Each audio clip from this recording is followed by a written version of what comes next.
Good morning. We're back for these 3 weeks before we open up gathered worship again on the 23rd of August, sharing these Psalms with you in the mornings.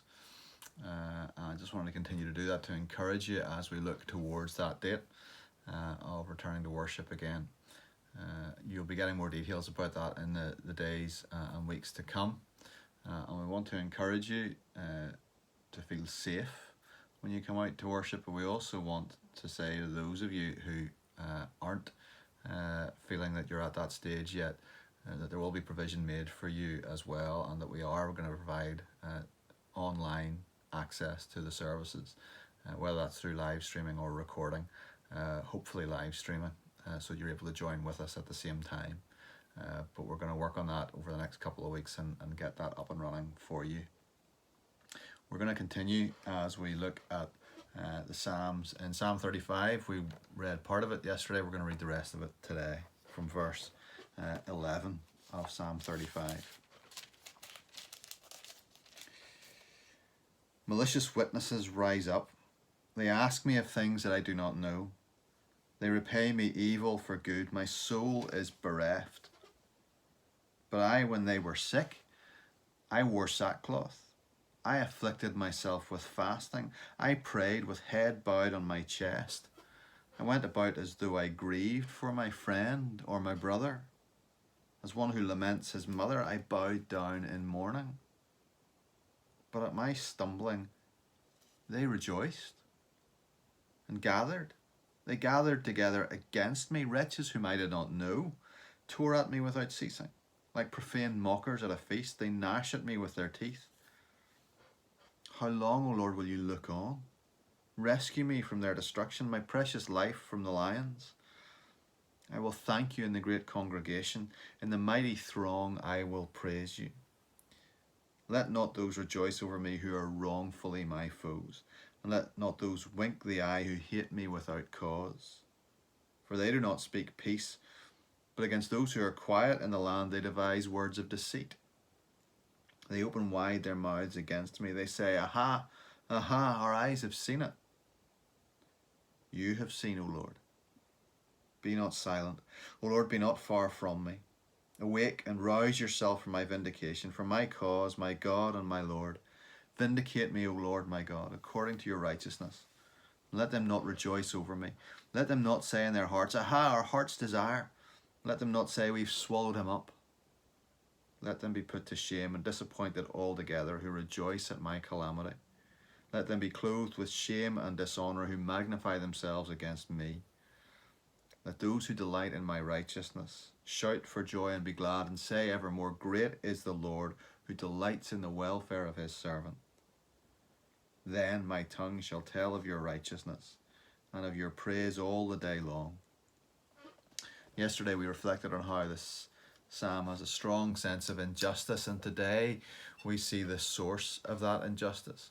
What has happened in the psalmist's experience is that he has done good, he has demonstrated compassion and mercy, and he has been repaid with evil.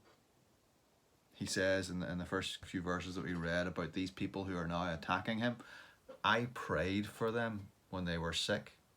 And he took his praying for them seriously. It wasn't just I'll pray for you and then forget about it. He prayed, he fasted, he went about mourning, demonstrating his sincerity and the depth of his prayer for them. And the result, they rejoiced when he stumbled.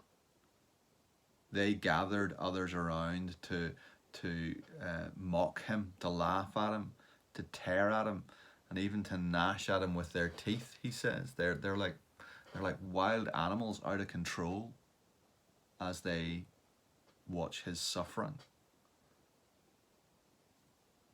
And in the middle of this, there's that cry which so often comes out from the psalmist: How long, O Lord? How long?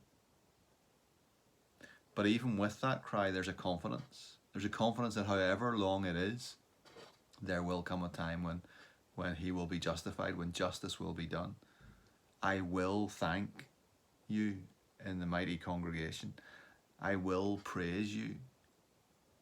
He knows that that day will come. He is confident in God. These people will continue with their wrongful, undeserved, false hatred. They will make up reasons to hate him deceitfully. And all of that draws us back in again to the cross, to our picture of the cross, where false charges were brought against Jesus, where people made up reasons to hate him, where they mocked and sneered and rejoiced as he stumbled and fell and made his way towards the cross. What had Jesus done to deserve this? He had healed the sick. He had driven out demons from those who were possessed. He'd shown love to the oppressed and the poor. He'd done nothing to deserve this. Absolutely nothing. And yet, at the cross, they mock, they tear, they gnash their teeth at him. But he is vindicated. And the last verses of the psalm point us to the vindication that will come.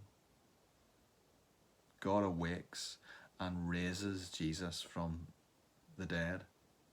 Jesus is not swallowed up by the violence and the hatred of his enemies, but rather he swallows up the last enemy, death, in his victory over it. Death is swallowed up by victory, says Paul.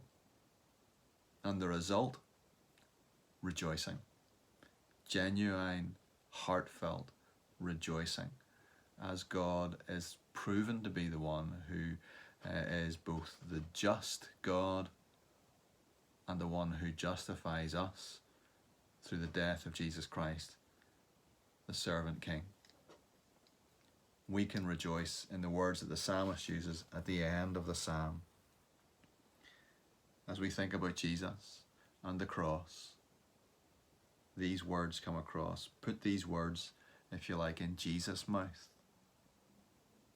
Let those who delight in my righteousness, says Jesus, shout for joy and be glad, and say evermore, great is the Lord who delights in the welfare of his servant. Then my tongue shall tell of your righteousness and of your praise all the day long. This is Jesus speaking to God and saying, one day there will come a time when people will see and rejoice in what you've done in me and declare you to be great.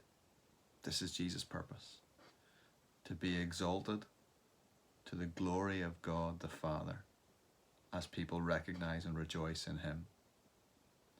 So recognize and rejoice in him today. He remains the one who has conquered death and swallowed it up in his victory. God bless.